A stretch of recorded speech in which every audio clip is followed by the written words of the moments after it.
Hi hello மக்களே, இன்றைக்கி பார்க்க போகிற வீடியோ என்னென்னு பார்த்தீங்கன்னா, மாங்காய் ஊறுகாய் நம்ம போட போகிறோம். கோடை காலத்தில் போட்டு வச்சா தான் நம்மளுக்கு மாங்காய் ஊறுகாய் நல்லாயிருக்கும்.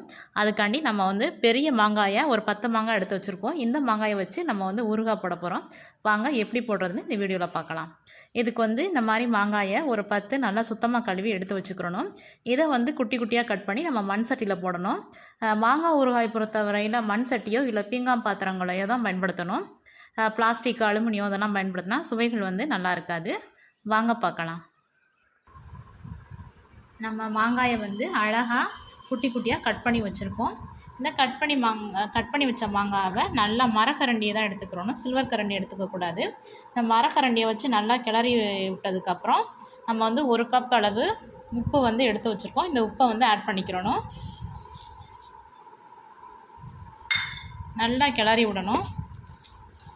நல்லா கிளறி விட்டதுக்கப்புறம் நம்ம இதை ஒரு 2 டேஸ் நல்லா வெயிலே வைக்கணும். நல்லா வைக்கக்கூடாது. நல்லா வெயிலில் வச்சுட்டு ஒரு 2 டேஸ்க்கு அப்புறம் அப்படி கிண்டி விட்டுக்கிட்டே இருக்கணும். தொடர்ந்து கிண்டி விடணும். ஒரு 2 ஹவர்ஸ்க்கு ஒருக்க அப்படி கிண்டி விட்டுகிட்டே இருக்கணும். நல்லா அழகாக ஊறி வந்துடும். உப்பெல்லாம் நல்லா அடியில் போகிற அளவுக்கு நல்லா கிண்டி விடணும்.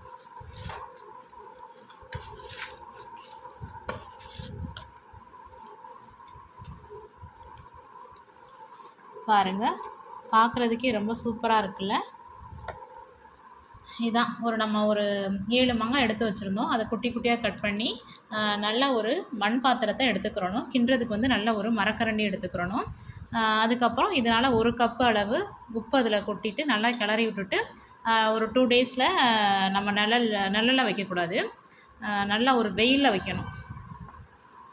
வெயிலில் வச்சுட்டு ஒரு 2 ஹவர்ஸ்க்கு ஒருக்க கிண்டி விட்டுக்கிட்டே இருக்கணும். வெயிலில் வச்சா தான் இதில் இருக்க தண்ணி அழகாக இறங்கி வரும்.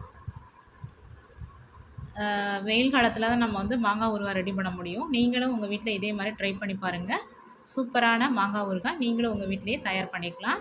இந்த ஊறுகாய் ரெடியானதுக்கப்புறம் தாளிக்கிறதுக்கு அதுக்கு இன்னொரு ப்ரொசீஜர். அது கடுகு, வெந்தயம், பெருங்காயம், மிளகாய்த்தூள், சிறிதளவு மஞ்சத்தூள் இதெல்லாம் தேவைப்படும். நான் நெக்ஸ்ட்டு ஷார்ட்ஸில் சொல்கிறேன் எப்படி செய்யணும்னு சொல்லிட்டு.